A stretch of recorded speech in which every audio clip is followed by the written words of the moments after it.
Hey guys, Stephen Hamby here with Pro PDR of Georgia. Today we're in Jackson, Georgia working at Peterbilt. We're going to be taking a dent out of the sleeper door on this brand new Peterbilt truck. So we're going to take you over, show you the damage, get set up, and start it with the repair. Appreciate you taking us out.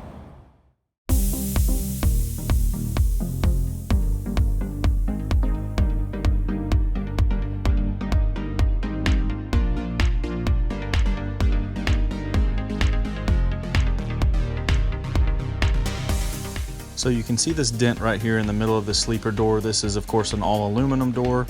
Dent's about the size of a $50.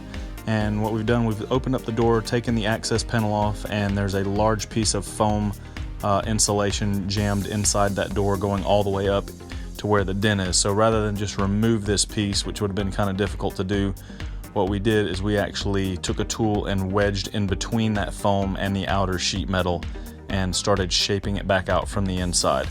You can see we got our tool inside there, and you can see in the middle of the door how that aluminum is just bowing out from the pressure of us shaping the metal back out.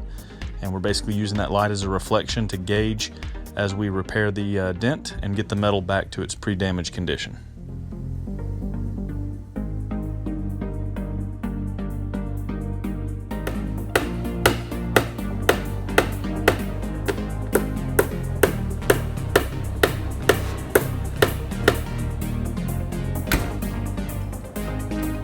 Alright guys, again, I appreciate you taking the time to check out this video. If you'd like to reach out to us about scheduling a repair, you can get in touch with us at 678-544-3004. Shoot us an email to propdrofga@gmail.com, or you can find us on our website, dentrepairgeorgia.com.